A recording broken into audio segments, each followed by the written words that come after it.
Boa noite, amados irmãos, a graça e a paz do nosso Senhor Jesus. Mais um dia de domingo, a qual nós nos reunimos para adorar e louvar e bendizer o nome do Senhor Jesus. Mais uma vez estamos de maneira virtual, adentrando aí na sua casa para louvar a Deus. Ainda estamos passando por esta pandemia, nossos cultos ainda de maneira virtual, você recebendo aí. Mas mesmo assim, meus irmãos, tenha uma postura de culto a Deus, tenha uma postura de reverência ao Senhor. Este é o momento de culto aí na sua casa e toda a igreja reunida nas suas casas.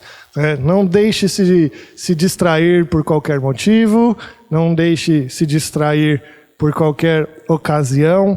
Este é o momento de culto ao Senhor. O Senhor Deus nos chama a render graças a Ele. O Salmo de número 107, Salmo de número 107 vai dizer assim: rendei graças ao Senhor porque Ele é bom e a sua misericórdia dura para sempre. Digam-no os remidos do Senhor, os que Ele resgatou da mão do inimigo e congregou de entre as terras do oriente, do ocidente, do norte e do mar. Andaram errantes pelo deserto, por ermos caminhos, sem achar a cidade em que habitassem. Famintos e sedentos, desfalecia neles a alma. Então, na sua angústia clamaram ao Senhor e Ele os livrou da sua tribulação. Conduziu-os pelo caminho direito para que fossem à cidade em que habitassem. Rendam graças ao Senhor por sua bondade e por suas maravilhas para com os filhos dos homens, pois dessedentou a alma sequiosa e fartou de bens a alma faminta. Rendei graças ao Senhor porque Ele é bom e a sua misericórdia dura para sempre. Vamos orar? Senhor Deus, querido Pai, nós te agradecemos, Senhor, nós te bendizemos, ó Pai, e rendemos toda a graça que o Senhor é merecedor. Sua misericórdia, ó Senhor, dura para sempre e se renova, ó Deus, a nós a cada dia. Obrigado, ó Deus, pelos meus irmãos que estão em suas casas agora em culto solene ao Senhor, que possamos prestar-te culto, ó Pai, mesmo desta maneira virtual. E que o Senhor, ó Deus, possa nos alimentar a alma, nutrir os nossos corações, ó Pai, e que a igreja possa continuar crescendo, ó Deus, em graça, em número, e crescendo, ó Pai, diante do Senhor para a sua honra e para a sua glória. Fica conosco, ó Deus, neste momento, em nome de Jesus. Amém. Queridos, vamos abrir nossas Bíblias mais uma vez agora em Efésios capítulo 2.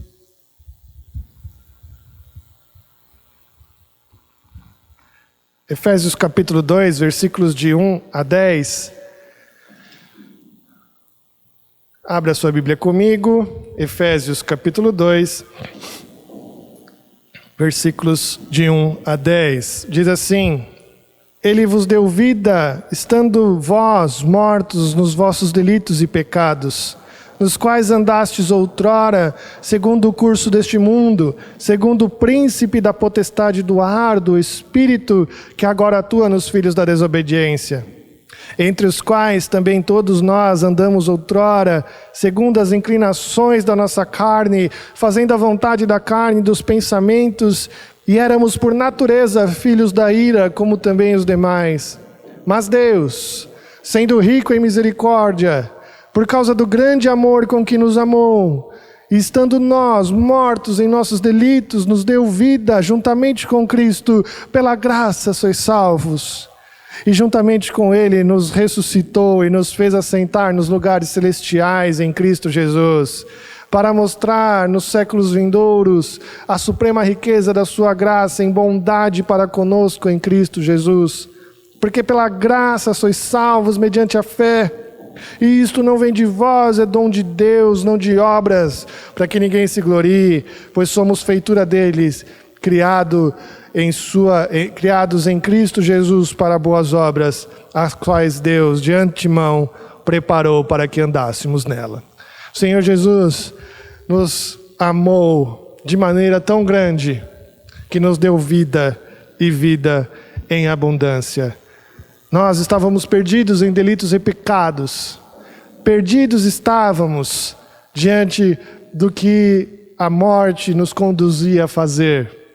Não cabe mais a nós proceder dessa forma. Não cabe mais aos remidos andar nos pecados, andar como mortos. Não podemos voltar ao caminho passado. Por isso nós devemos clamar a Deus por perdão de tudo que cometemos que uma vez desagradou ao Senhor. Vamos passar agora, meus irmãos, alguns instantes de oração silenciosa e pedirmos perdão a Deus por todo o pecado que assim cometemos contra o Senhor. Depois de alguns instantes, eu quebro o silêncio orando em voz audível.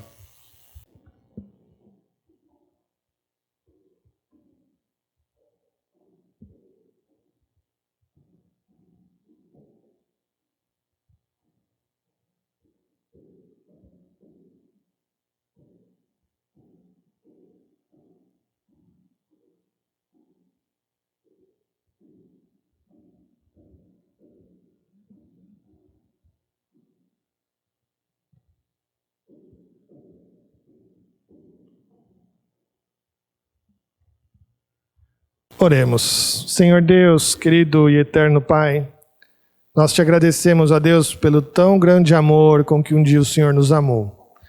Obrigado, Senhor, porque por maneira maravilhosa demais, ó Senhor, o Senhor nos tirou do pecado, nos tirou das garras do inimigo e nos transportou, ó Deus, para sermos seus filhos, filhos amados do Senhor.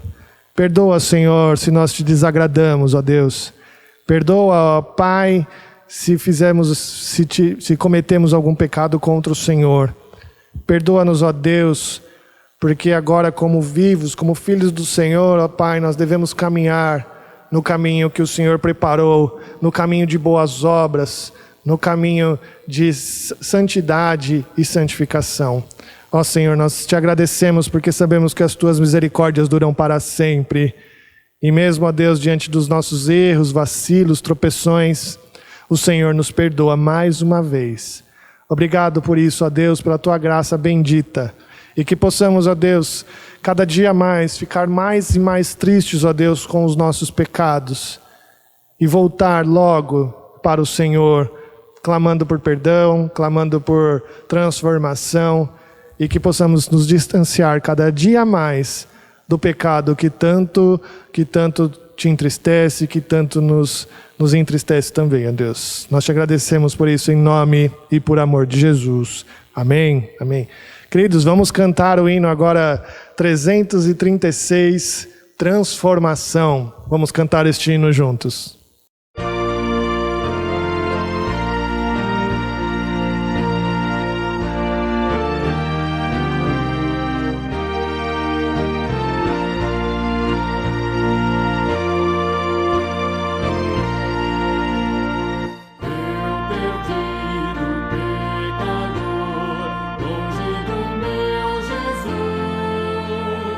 Encontrava sem vigor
Amém, amém. Vamos ler mais um texto da palavra de Deus, meus irmãos, agora no Salmo de número 100. Salmo de número 100. Vamos ler esse texto. Abra a sua Bíblia neste texto e leia comigo o Salmo de número 100. Diz assim a palavra de Deus: celebrai com júbilo ao Senhor todas as terras, servi ao Senhor com alegria, apresentai-vos diante dele com cânticos, sabei que o Senhor Deus foi Ele quem nos fez e dele somos o seu povo e rebanho do seu pastoreio. Entrai por suas portas com ações de graças e nos seus átrios com hinos de louvor. Rendei-lhe graças e bendizei-lhe o nome, porque o Senhor é bom e a sua misericórdia dura para sempre, e de geração em geração a sua fidelidade. Celebrai com júbilo ao Senhor todas as terras, que nós possamos ter esse sentimento também de celebrar ao Senhor Deus por nossa salvação, pela sua misericórdia que dura eternamente. Vamos cantar ao Senhor alguns cânticos, apoiados aí e direcionados pela equipe de louvor. Vamos cantar.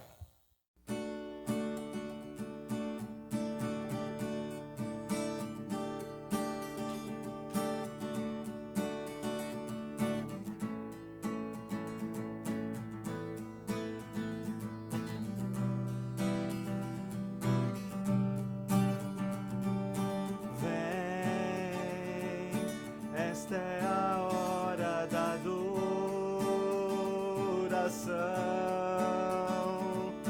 Vem dar a Ele teu coração. Vem assim como estás para adorar. Assim como estás diante do Pai, vem. Toda língua confessará ao Senhor, todo joelho se dobrará, mas aquele quem Ele escolher, o tesouro maior terá. Vem, esta é a hora da adoração. Vem dar a Ele teu coração. Vem assim como estás para adorar. Vem, assim como estás diante do Pai. Vem, toda língua confessará ao Senhor, todo joelho se dobrará, mas aquele quem Ele escolher, o tesouro maior terá.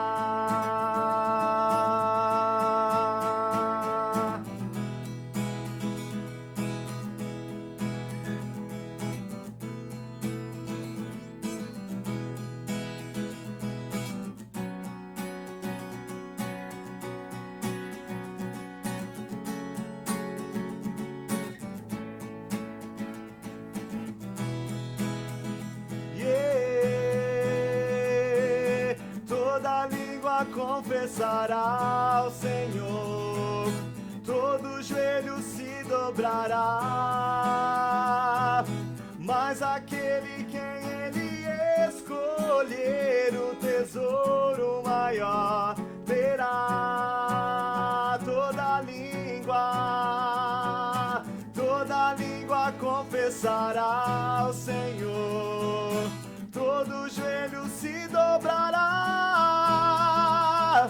mas aquele quem Ele escolher, o tesouro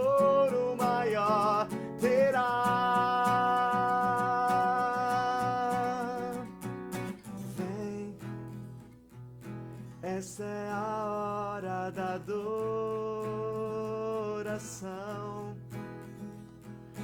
Vem dar a Ele teu coração. Vem assim como estás para adorar. Vem assim como estás diante do Pai. Vem assim como estás. Vem para adorar. Vem.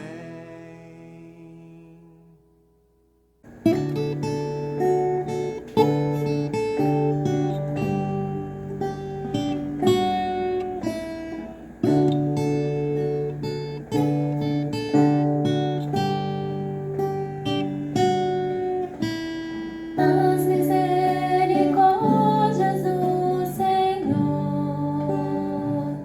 têm me guardado, têm me preservado.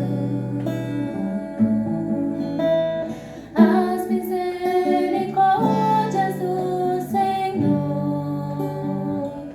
são infinitas, não tem fim. Se renovam dia após dia, grande é tua fidelidade. Fiel, Senhor, tu és fiel, tu és minha porção, portanto esperarei em ti. Fiel, Senhor, tu és fiel, tu jamais falhaste, minha salvação vem de ti.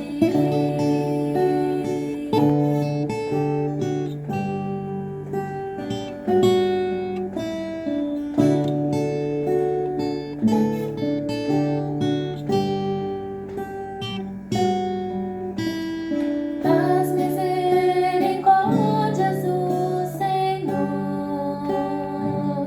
têm me guardado, têm me preservado.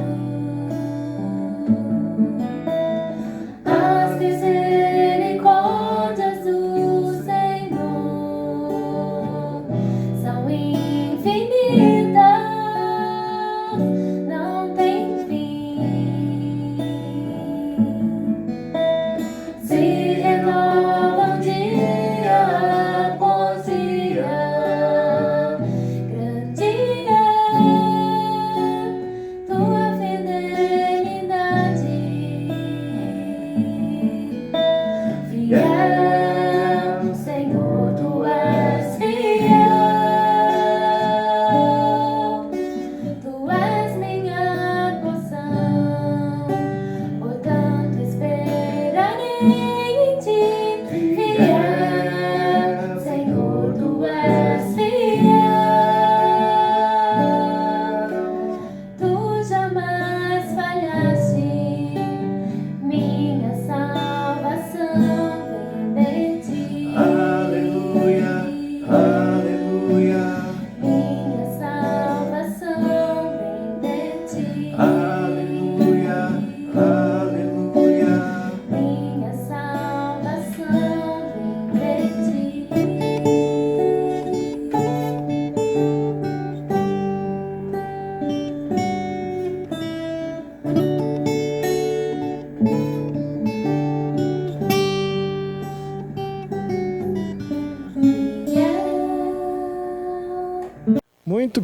Muito bem, queridos. Vamos então agora passar para o momento missionário da igreja, né, ver as notícias do campo missionário e logo depois então vamos ter uma palavra de Deus dirigidos pelo reverendo Nelson.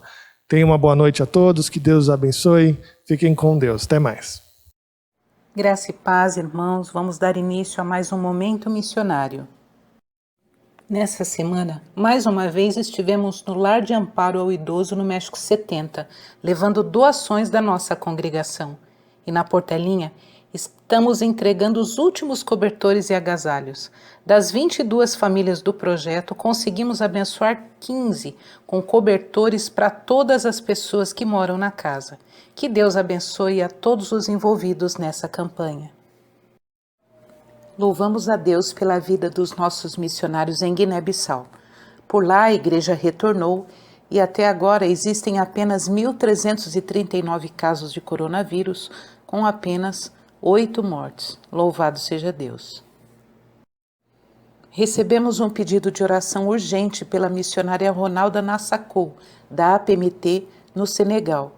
Ela passou por uma cirurgia de apendicite há mais ou menos 20 dias. Infelizmente, o local da incisão está aberto e muito infeccionado. Ela tem sentido dores muito fortes. Segundo informações, o médico que fez a cirurgia não deu um bom atendimento pós-cirúrgico. Ela tem diabetes e a infecção continua e as dores também. Oremos pela missionária Ronalda. Extremistas islâmicos e forças governamentais são responsáveis por vários ataques a vilas cristãs do Mali. Na semana passada, 27 pessoas foram mortas nas aldeias cristãs de Bancas, Coro e Tilé. A aldeia Fulani de Niangaçodio também foi invadida e 14 pessoas foram assassinadas. Homens armados e uniformizados também atacaram outra aldeia Fulani, Binedama, onde mataram mais cerca de 20 irmãos. Vamos interceder pelos nossos irmãos do Mali.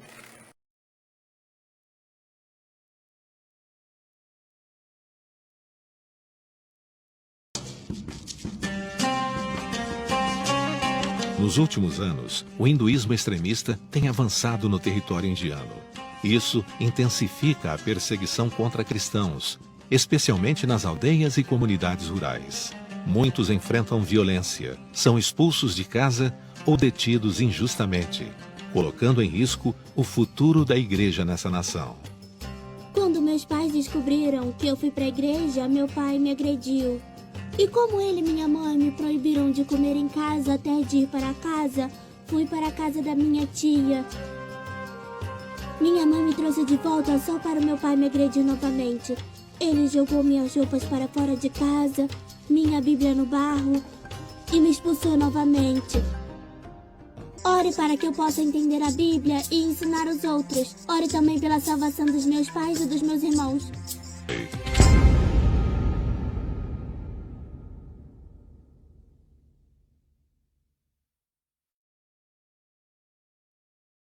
Nesse momento, irmãos, vamos interceder por missões. Vamos orar? Senhor Deus, obrigado, Pai, pela oportunidade que temos de louvar e cultuar o Teu santo nome, Senhor, sem nenhum tipo de perseguição. Peço que o Senhor interceda por missões, Pai. Cuida de cada um dos missionários espalhados por esse mundo, Senhor. São tantas as dificuldades. Hoje, com a pandemia, são mais ainda, Senhor. Mas que tudo seja feito para engrandecer e louvar o Teu santo nome, Senhor. Transborda do coração de cada um dos missionários o Teu Espírito Santo, Senhor, para que Teu nome abranja cada vez mais pessoas, Senhor. Governantes, população, todos eles, Senhor. Cuida também dos nossos missionários locais, Senhor. Capacita-os, guia-os, Senhor, e cuida. Estão em locais, às vezes, de difícil acesso, em locais perigosos, Senhor. Mas esteja sempre por perto, Senhor, para cuidar de cada um deles. Para que engrandeçam o Seu nome, Pai. É o que eu te peço, Senhor, em nome de Jesus. Amém. Boa noite, irmãos. A graça e a paz do Senhor. Estamos aqui para mais um culto a Deus, para mais um momento de adoração ao Senhor, de aprendizado da Sua palavra. E eu gostaria de, antes de mais nada, a gente tratar de que o mundo se divide em diversos grupos. Grupos de raças, grupos de nacionalidades. dentro do mesmo país, grupos que torcem para esse time ou para aquele time. Mas hoje nós gostaríamos de tratar acerca de 2 grupos que o mundo está dividido. Apenas 2 grupos.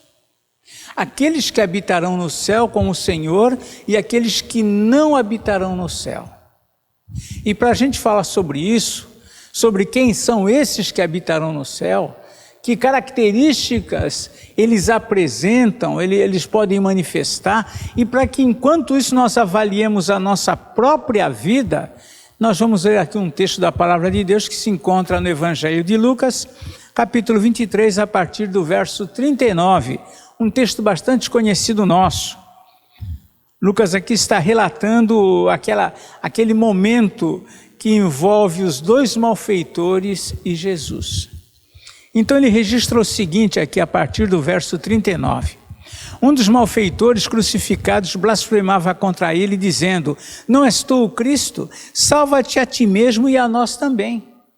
Respondendo-lhe, porém, o outro repreendeu-o, dizendo: nem ao menos temes a Deus, estando sob igual sentença?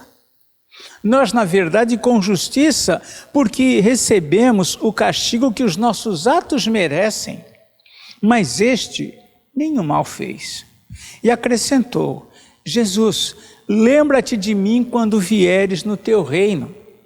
Jesus lhe respondeu: em verdade te digo que hoje estarás comigo no paraíso. Vamos mais uma vez nesta noite orar a Deus, curvar nossas frontes. Senhor nosso Deus, rogamos que através do teu Espírito Santo o Senhor nos dirija a mente, o coração, nos ensina, Senhor, através desta palavra, usa-nos, Senhor, segundo a tua vontade e desperta em nosso coração o entendimento e a reflexão para estas coisas. Rogamos isto em nome do Senhor Jesus. Amém. À luz das Escrituras, nós sabemos, ou pelo menos deveríamos já saber, aqueles que já leem a Bíblia, que têm conhecimento, sabemos que antes da fundação do mundo, antes da formação do homem, antes mesmo que houvesse a queda, a desobediência do homem a Deus, Deus já havia escolhido para si alguns da humanidade que ele viria formar.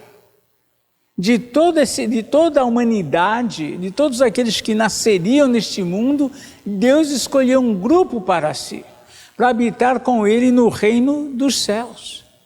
E esta verdade nós podemos vê-la confirmada em diversos textos da Bíblia, como por exemplo aqui na 2ª carta de Paulo aos Tessalonicenses, no capítulo 13, Paulo fala acerca desta verdade com clareza. Paulo escreve o seguinte, em 2 aos Tessalonicenses 2:13. Entretanto, devemos sempre dar graças a Deus por vós, irmãos amados pelo Senhor, porque Deus vos escolheu desde o princípio para a salvação, pela santificação do Espírito e fé na verdade. Paulo aqui afirma que Deus escolheu os seus desde o princípio. Quando que é o princípio? O princípio, na verdade, é o início de tudo. A Bíblia, as Escrituras começam no primeiro verso em Gênesis dizendo: no princípio criou Deus o céu e a terra. E desde o princípio, então, Deus já escolheu para si um povo, para que fosse salvo, para que fosse habitar com ele, mesmo após a queda. Essa verdade é confirmada também aqui na carta de Paulo aos Efésios, Efésios capítulo 1, no verso de número 4, diz o seguinte, Paulo está aqui escrevendo um texto longo, ele escreve aqui no verso 4, assim como nos escolheu nele, antes da fundação do mundo, para sermos santos e irrepreensíveis, etc., nos escolheu nele, em Cristo, portanto, antes da fundação do mundo. O mundo ainda não havia sido criado, no entanto, Deus já havia escolhido os seus. Vemos essa mesma verdade ainda, confirmada também mais uma vez aqui, na primeira carta de Pedro, primeira epístola de Pedro, no capítulo 1, versículo 18 em diante. Nesse texto de 1 de Pedro, capítulo 1, verso 18 em diante, Pedro escreve o seguinte: sabendo que não foi mediante coisas corruptíveis, como prata ou ouro, que fostes resgatados do vosso fútil procedimento que vossos pais vos legaram, mas pelo precioso sangue, como de cordeiro sem defeito e sem mácula, o sangue de Cristo, conhecido com efeito antes da fundação do mundo, porém manifestado no fim dos tempos por amor de vós. Sangue de Cristo, diz aqui, conhecido com efeito antes da fundação do mundo. Então nós vemos com essas verdades, com essas afirmações, que Deus escolheu aqueles que viriam a pertencer a Ele no decorrer da história, desde antes da fundação do mundo. Esses que Deus escolheu antes da fundação do mundo, esses virão a Cristo. É o que nós lemos aqui no Evangelho de João, capítulo 6, versículo 37, Jesus afirma o seguinte, é um discurso de Jesus: todo aquele que o Pai me dá, esse virá a mim, e o que vem a mim, de modo nenhum o lançarei fora. Esses que Deus escolheu, esses virão a Cristo. Esses foram dados pelo Pai a Cristo para o servirem, para o adorarem, para reconhecerem Ele como Senhor e Salvador. E eles virão por uma única razão. Por uma única razão. Deus mesmo os trará a Cristo. É isso que vemos ainda nesse mesmo texto do capítulo 6 de João, no verso 44. Jesus aqui estabelece uma regra fundamental: ninguém pode vir a mim se o Pai que me enviou não o trouxer, e eu ressuscitarei no último dia. Ninguém pode vir a mim se o Pai que me enviou não o trouxer. Ninguém por si só, por sua vontade, ou convencido por alguém, vai a Cristo, mas somente aqueles que o Pai o conduzir a Jesus. E as demais pessoas? As demais pessoas, sob a nossa ótica, a ótica humana, podem até ser boas pessoas, pessoas honestas, pessoas caridosas, podem ser bons pais, bons maridos, boas esposas, bons amigos, mas eles rejeitarão a Cristo. Eles não irão a Cristo. Eles não vão aceitar o Evangelho. Alguns destes poderão até dar ouvidos à palavra de Deus. Poderão ser simpáticos com a palavra de Deus. Poderão até elogiar os efeitos da palavra de Deus. Alguns poderão até se aproximar de uma igreja, frequentá-la e até tornar-se membro dessa igreja. Poderão até exercer alguma função na igreja, função importante. Podem até se tornar oficiais da igreja, até pastores de igreja. Trabalhar nos ministérios da igreja, cantar no louvor, cantar no coral. No entanto, isso não significa que eles verdadeiramente se renderam a Cristo. Por N razões eles podem ter ido à igreja, mas isso não significa que eles vieram de fato a Cristo. Isso não significa que eles experimentaram verdadeiramente o novo nascimento. Mas então, quem são esses eleitos de Deus? Que característica eles possuem? Que evidência manifesta de que eles tiveram um encontro real com Cristo?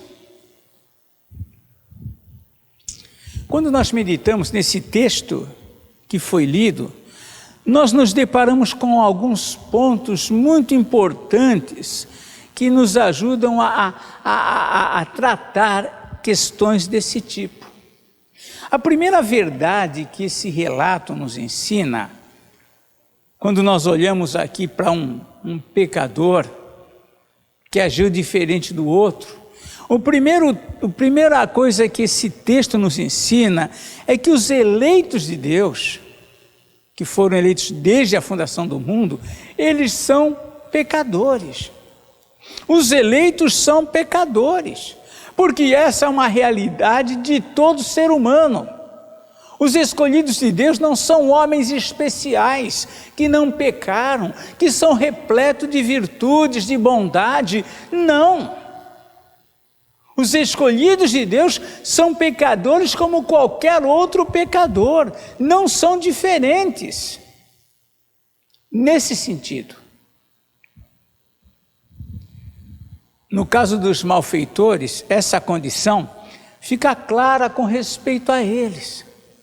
Ambos eram pecadores, ambos eram não só pecadores, eram malfeitores, eram condenados pela sociedade. Visivelmente eram homens que praticavam o mal. É importante salientar o fato de que nós não somos pecadores porque nós cometemos o mal. Porque senão nós podemos olhar aqui para a questão dos malfeitores aqui crucificados com Cristo e dizer, não, nós somos diferentes deles. Mas quando se trata do pecado, da ofensa a Deus, da desobediência a Deus, todo homem é pecador, indistintamente.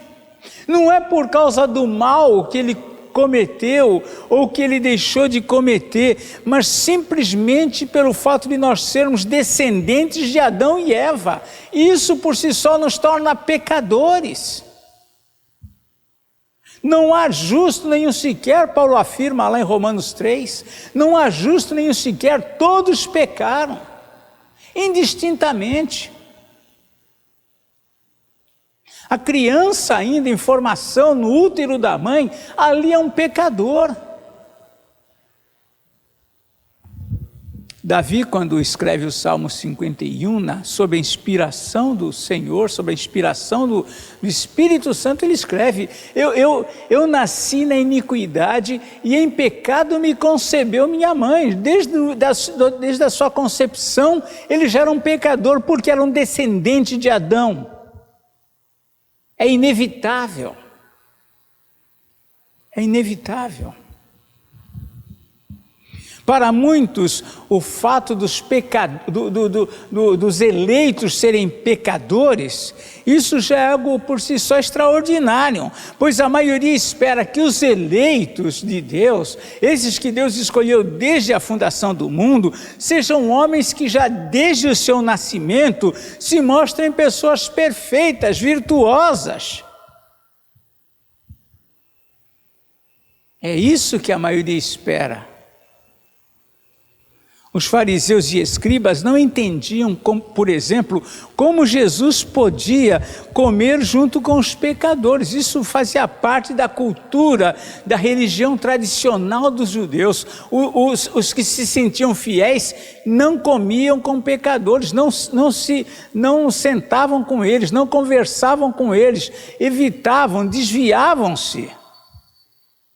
Eles não entendiam como podia Jesus, que se dizia tão, era um mestre, entrar na casa de um pecador como Zaqueu.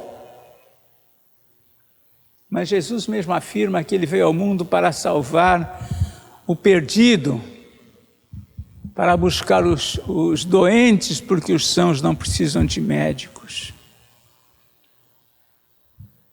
Os eleitos são pecadores. Por outro lado, conforme o texto, que nós percebemos uma coisa, que esses que Deus escolheu antes da fundação do mundo, eles são pecadores, sim, como todos, mas eles têm algo de diferente. Qual é a diferença do pecador que foi eleito por Deus e do não eleito? Esse relato revela, por exemplo, uma coisa interessante, né? Que os pecadores eleitos se reconhecem pecadores. Isso parece algo muito natural, parece chover no molhado, mas é uma verdade. Note que a postura do primeiro transgressor aqui, o primeiro malfeitor, qual foi? Né? Salva-te a ti mesmo e a nós também. Para este, o certo, o errado, o justo ou injusto, não fazia nenhuma diferença. E a maioria vive assim. A maioria vive assim. Se vê como um justo como qualquer outro, digno de misericórdia como qualquer outro. Mas o pecador que foi eleito por Deus na eternidade, vai chegar um momento na sua vida que ele vai reconhecer o seu pecado. A maioria dos condenados, dos pecadores, a maioria dos homens não pensam assim.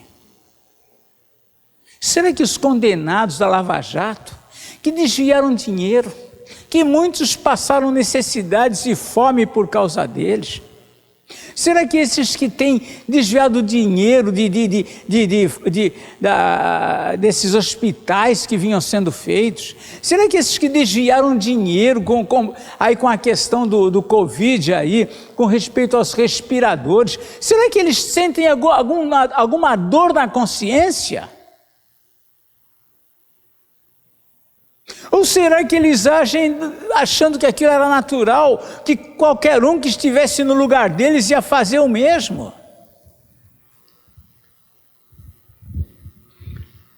Os pecadores, uma vez eleitos, chega um momento em que eles se reconhecem pecadores. Por vezes até mesmo membros de igreja agem diferente. Muitos não possuem um coração sensível quanto aos seus próprios erros. Sensibilidade com os erros de todo mundo, todos nós temos. Sensibilidade com o erro do outro, todos nós temos. Mas muitas vezes até o membro da igreja não possui um coração sensível, que se arrependa, que se retrate dos seus erros, que aceita as repreensões, que se rende às consequências que os seus erros merecem. Antes, eles se justificam e ainda reivindicam os seus direitos. É isto que fez o primeiro transgressor. Ele não somente não reconhece o seu pecado, mas ele também quer um benefício. Salva-te a ti mesmo e a nós também. Mas vejam o que o outro, na mesma condição que este, vejam que ele pensa diferente. E ele diz aqui, ele retruca ao primeiro dizendo, nem ao menos temes a Deus, estando sob igual sentença? E olha só a palavra dele no verso 41. Nós, na verdade, com justiça, isso sob o recebimento da sentença, nós, na verdade, com justiça, porque recebemos o castigo que os nossos atos merecem. Um pensamento completamente diferente do primeiro, que não só não queria receber o castigo que merecia, mas como queria receber o benefício que poderia estar disponível para ele. Este segundo pecador, esse segundo malfeitor, está ciente que praticou o mal. Ele tem ciência disso. O pecador, esse homem, esse que foi escolhido por Deus antes da fundação do mundo, a partir do seu encontro com Cristo, ele é dotado de um senso de justiça para consigo mesmo. Ali estava um homem consciente de que era de fato um pecador miserável. Talvez você pergunte, mas e daí? Muitos, conforme as circunstâncias, também se sentem assim, são tomados de remorso. São tomados por um sentimento profundo de culpa. É verdade, mas há algo incomum naquele a quem Deus escolhe. Porque ele não somente se reconhece pecador, Ele não somente reconhece que ele anda errado, mas ele se arrepende dos seus pecados e recorre a Jesus. Muitos, ao se sentirem culpados de algo que fizeram, procuram resolver por si só o problema da sua culpa,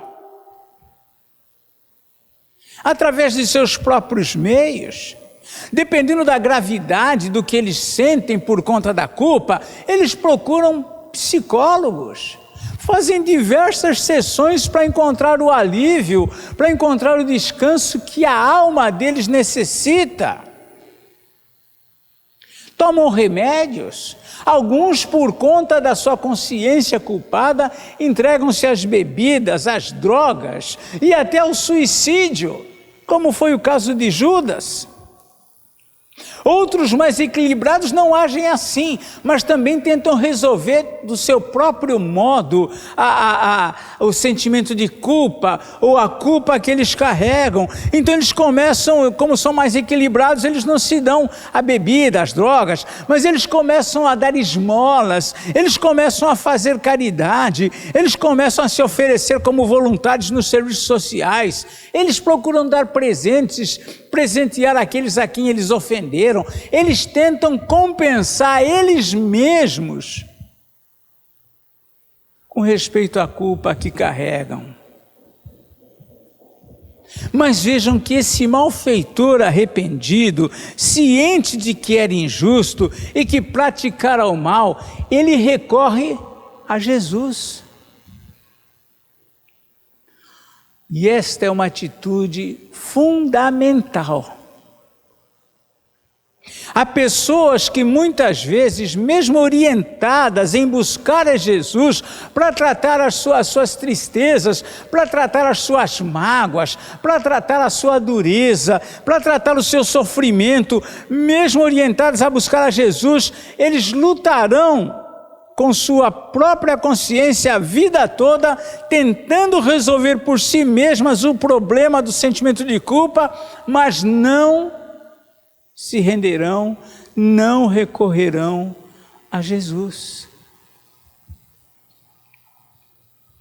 Mais ainda, há cristãos sinceros que passam por grandes dificuldades nessa área, mas acabam agindo como Davi antes de confessar o seu pecado.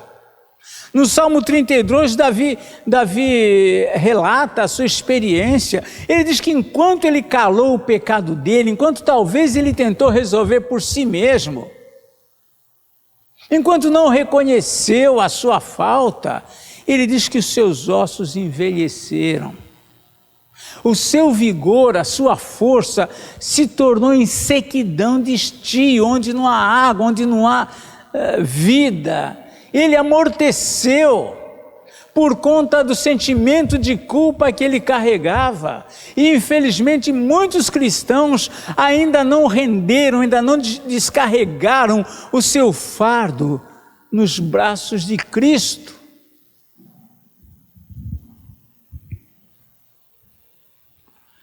E às vezes caminham anos ou a vida inteira sofrendo.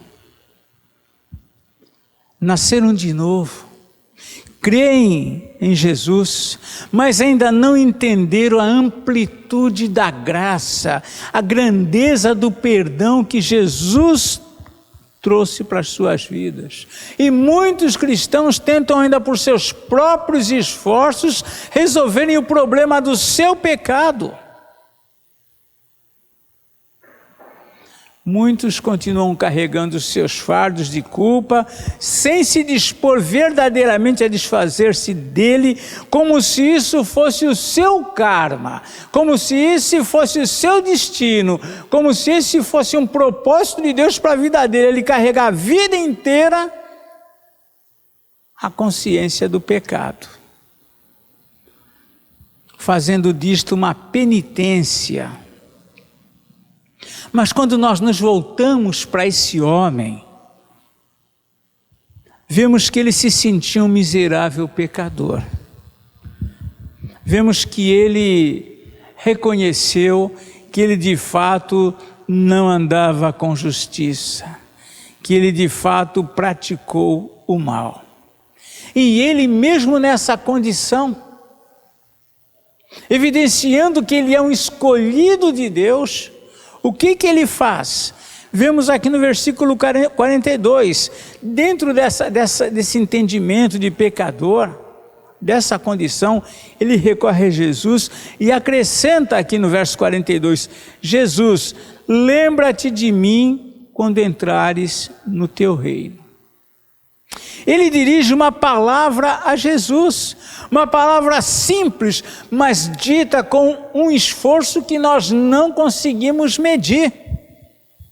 Ele estava com os braços abertos, com as mãos atravessadas por um grande prego, e os pés também. O corpo esticado, provavelmente mal conseguia respirar, quanto mais falar alguma coisa. Mas mesmo nessa condição, ele dirige a Jesus uma palavra significativa. Jesus, lembra-te de mim quando vieres no teu reino. Aquele que Deus escolheu para a salvação, ele tem ciência que mesmo na crise mais aguda, o que ele mais necessita é de Jesus. A despeito da dor e do sofrimento que o homem possa passar nesta vida, as perdas das mais relevantes, a despeito disso, aquele a quem Deus escolhe, ele reconhece que o que ele mais precisa é de Jesus. Ou seja, os eleitos de Deus têm ciência que seu maior problema, bem como a solução que mais necessita, é de ordem espiritual. É isso que vemos aqui no verso 42. O outro achava que o que ele precisava era sair daquela situação, era sair daquela cruz. Salva-te a ti mesmo e a nós também. Mas ele age diferente. Mesmo na mesma condição que o outro estava, na mesma dor, no mesmo sofrimento, ele passou a ver a vida sob um ponto de vista diferente, a entender que a solução que ele mais precisava naquele momento não era sair da cruz, não era que as suas dores físicas cessassem, que as suas dores emocionais passassem. Ele entendeu que a sua maior necessidade era ser levado para o reino de Jesus.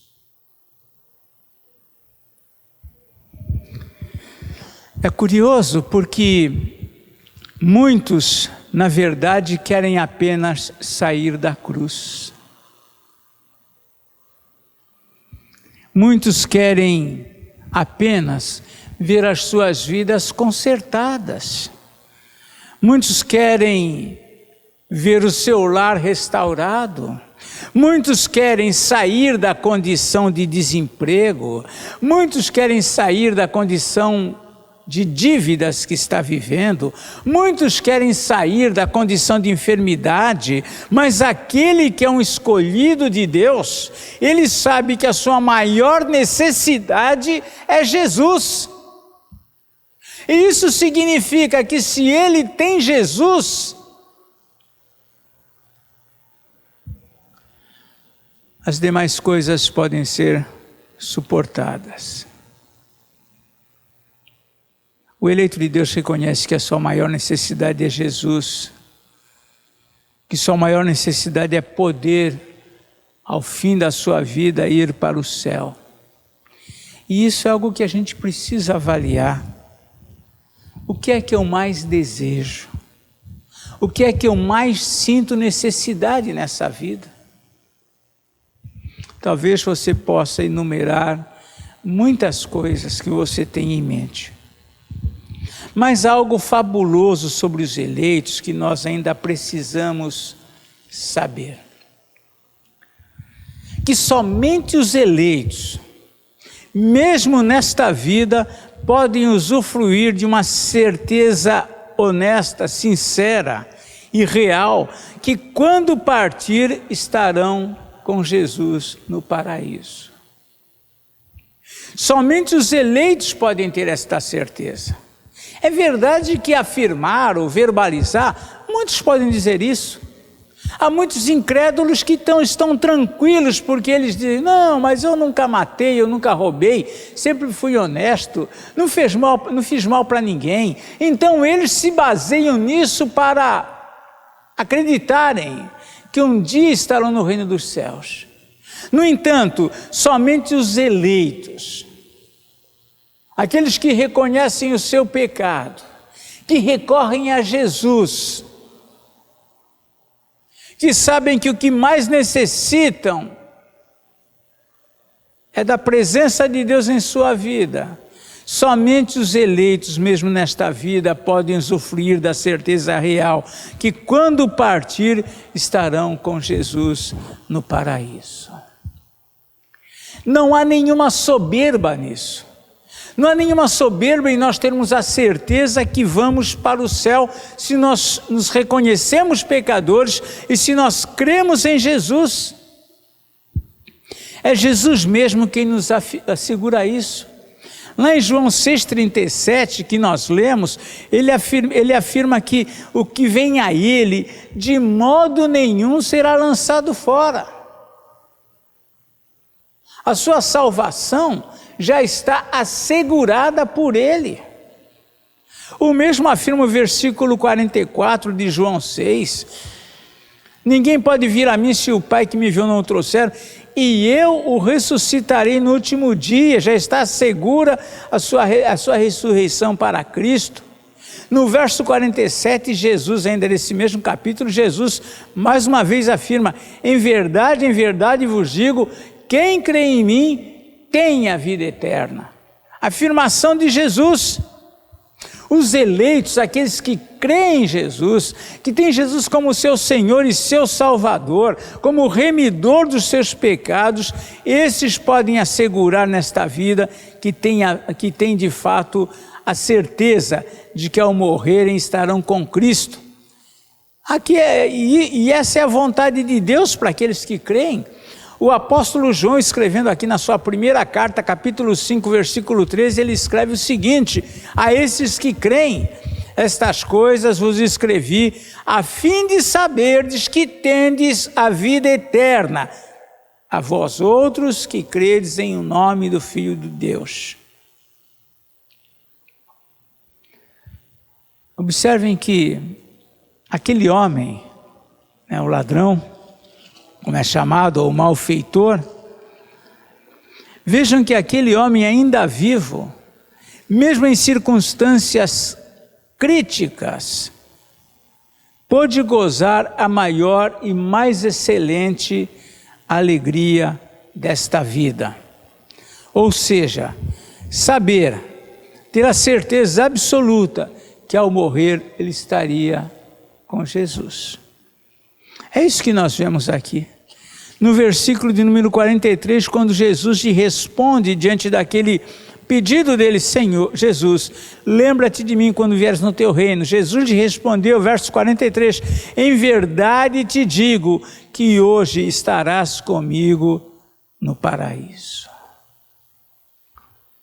Esse homem, ainda que no último momento da sua vida, ele encontrou, segundo as parábolas de Jesus, ele encontrou a grande pérola. Abriu mão de tudo que seria possível abrir mão. Às vezes nós achamos, mas na condição que ele estava, era fácil buscar a Deus. Não é assim. Alguém estava na mesma condição que ele e de modo nenhum buscou a Deus. Antes blasfemou. Mas esse homem, naquela condição, ele encontra aqui o que Jesus chama de a grande pérola, ou o tesouro escondido. Ele achou aquilo que vale a pena nesta vida, que todas as demais coisas perdem o seu valor diante dessa realidade. Ele revelou com as características, com essa busca dele, com essas palavras dele ali para com Jesus e para com o outro malfeitor. Ali ele dá um perfil para nós de quem é aquele que é um escolhido de Deus de fato. Ele tem consciência que nesse momento, ele tem consciência que ele precisa de Jesus. E nós precisamos também avaliar a nossa própria condição. Será que nós nos reconhecemos pecadores? De fato, não é de palavra. De palavra nós podemos dizer, olha, eu sou um pecador. Mas no meu coração, eu posso pensar diferente. Sou um pecador, mas não sou como aquele outro, como aquela pessoa. Sou um pecador, mas não pratico aquilo ou aquilo outro. Eu posso a mim mesmo me exaltar como um menos pecador. E isso é sinal de que eu não reconheci, que eu não compreendi ainda a minha condição diante de Deus. Isso é sinal de que eu não reconheci como eu sou miserável diante do Deus Todo-Poderoso, do Deus puro e santo. Será que nós nos reconhecemos como pecadores de fato, realmente? Se nós nos reconhecemos assim, a quem nós temos recorrido por conta desse reconhecimento? Há crente que ainda está tentando cobrir as suas culpas. Há crente que ainda acha que se ele não fizer isso ou aquilo, ele não tem a vida eterna. Ou seja, a sua fé em Jesus é rasa. Ele não creu de fato ainda na graça, no poder salvífico de Jesus.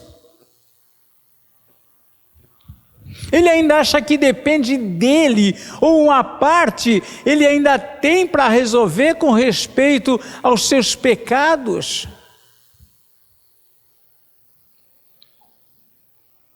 Será que nós temos consciência de que o nosso maior problema é espiritual? O maior problema do homem não é a pandemia que estamos vivendo, por mais que tristeza que cause, por mais mortes que venha a causar, o maior mal que o homem enfrenta é o seu pecado. Não é só me salvar da pandemia. Eu preciso ser salvo com respeito aos meus pecados.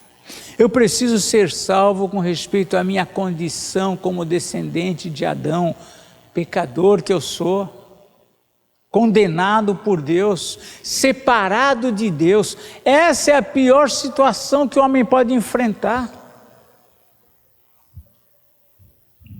Nosso maior problema não é problema socioeconômico, isso tudo envolve de tal maneira a nossa vida que parece que o maior problema é a nossa política, o maior problema é a diferença social, o maior problema é a falta de água no Nordeste, o maior problema é a fome na Etiópia. Não, o maior problema é espiritual, é a falta de Deus, é a falta de nos reconhecermos pecadores, de recorrermos a Jesus para sermos salvos. Esse é o nosso maior problema. E uma vez resolvido esse problema, a verdade permanece. O principal já está resolvido.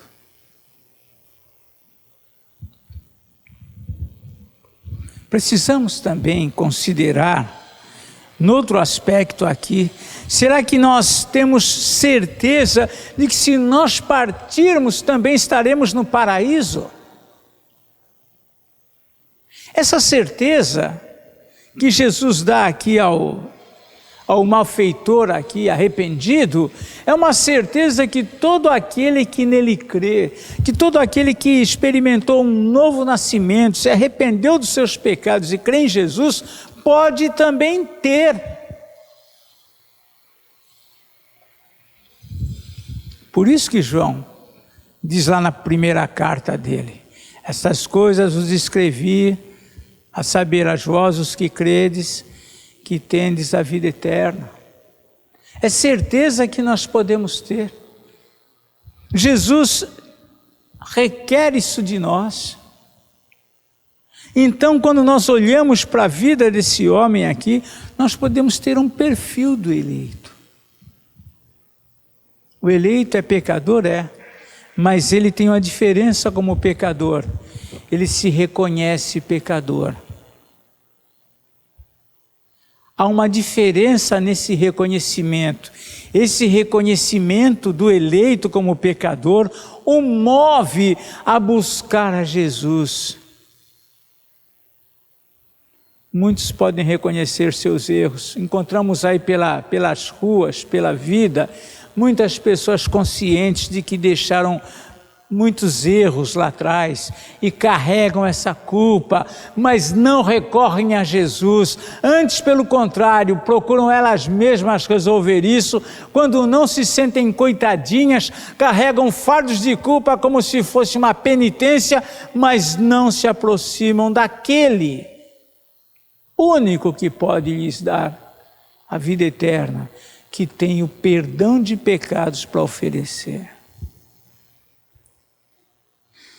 Enfim, irmãos, que nós possamos avaliar a nossa própria vida à luz das palavras, à luz das atitudes desse pecador crucificado e também à luz das palavras de Jesus para ele. Que Deus nos ajude a considerar a nossa própria vida.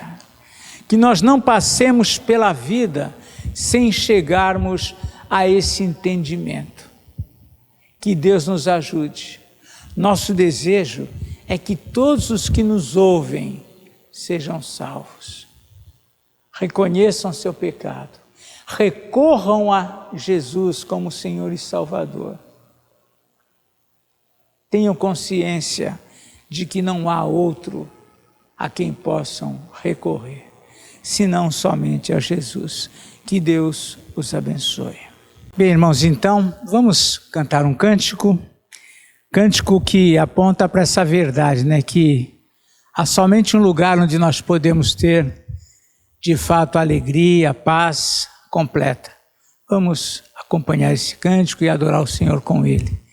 E logo após teremos a oração e a bênção.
Vamos então orar? Senhor nosso Deus, nós louvamos e bendizemos o Teu santo nome, Pai. Agradecidos porque o Senhor desde a eternidade providenciou a nossa salvação. Te agradecemos, ó Deus, porque a Tua graça nos tem alcançado, Pai. O Senhor tem nos sustentado e tem nos mostrado, ó Deus, diariamente que nós pertencemos a Ti, que de fato o Senhor não nos lança fora em momento algum, que nós podemos ter a segurança da vida eterna.